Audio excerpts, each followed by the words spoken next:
Welcome. It's Annoyed Gamer episode 2. Made it to episode 2. Not sure how long it's going to last, so I'm just going to milk it for all it's worth. I'm here to talk about things that piss you off. And if they piss you off, and they also piss me off, well, then we can have real fun. As usual, got a couple of good questions from the Twitverse. Thank you to everybody who always sends them through. Oh, by the way, it probably says on the bottom, I'm Marcus Beer. Welcome to the show. Let's crack on. Next question. In fact, the next two questions have a similar feel about them. So I'm gonna read them one after another. But you know, they do have a very similar sort of theme. The first one is from Remedy Live. What's your opinion on overpowered boss fights at a game ending? It can lessen the experience, in my opinion. And then the incredibly named Tatswag92 asks, when games are too difficult without the option to alter it after many retries, why does this happen? Why isn't there an adaptive difficulty? And let's face it, difficulty in games is something that should be way more manageable now than any time in the past. Whether it be overpowered boss fights or whether it be, having to go through the same level 36 times because they don't have an adaptive AI. There are people out there who are 100 times better than me at video games, and there are people out there who are 100 times worse than me at video games.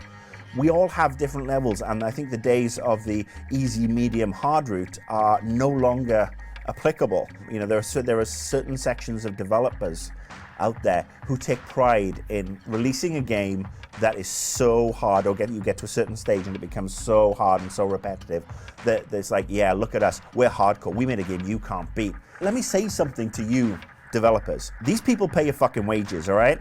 We pay your fucking wages, we buy your game. If I buy a game, I want to be able to go all the way through. I want to complete it totally. And you know what? I don't want to have to do it by replaying the same level 76 times because I get killed, or there's a timer that runs out every time because I just can't crack that last jump.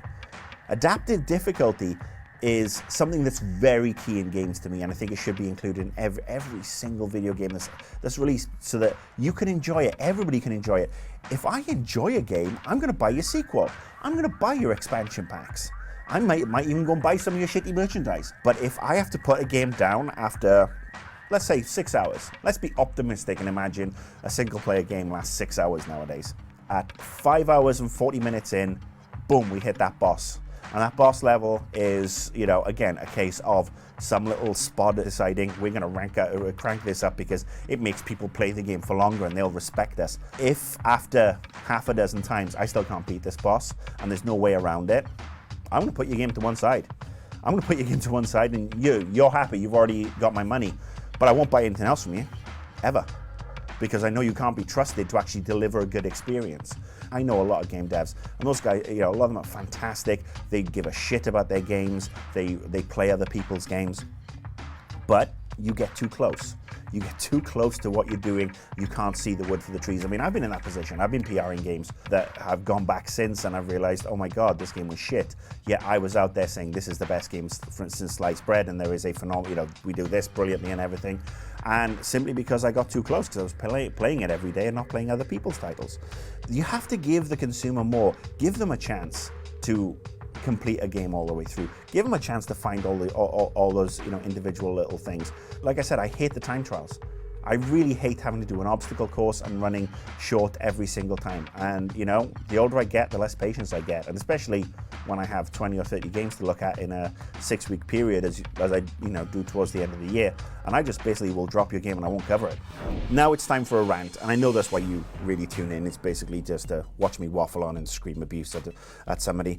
And this week I am going to take aim at a couple of people in the development community. Please don't think I'm ragging on developers just for the fun of it. These people, they deserve a bit of a shoeing from me, and it's really hard as well because the two people in particular have created franchises or worked on franchises I really respect. It's become very, very fashionable for developers and the high-end creative gurus behind the games to start ragging on the limitations of a controller, whether it be 6-axis or the Xbox controller, whatever, and they bemoan this whole games can never really go mainstream until we can pull away from this reliance on the controller because people can't use a controller for all the nuances we want. The prime offender is Peter Molyneux, who I've got a lot of respect for. I mean, he created some of the franchises that I have adored over the years. Populous, Dungeon Keeper, Fable. I mean, Fable 2 is still a great game in my opinion. But he's been, whining and bitching about this for a long time. He doesn't like the controller, and he was obviously employed at Microsoft to do, the Kinect wafty thing. And then Jade Raymond came out in an interview in the UK this week, and she, basically says the same thing, that, we need to get away from controllers, and Kinect needs to be more powerful. Some of us, grew up playing, whether it be with keyboard and mouse or a controller. You guys can bitch and moan about it all you want, but none of you game developers have really figured out a way to utilize Kinect or the Wiimote or the Move Wand in a way that appeases the hardcore gamers. You can moan all you want about how, Fable the Journey is not, is not being received properly because people don't understand Kinect. We understand Kinect. Kinect is a bag of shit. Kinect is a wafty, very basic camera. It's not even that good. And even if it is as good as you say it is, then prove it. Stop giving us this linear, arm-waving shit month after month. Stop bastardizing the Star Wars franchise with the likes of Star Wars Kinect.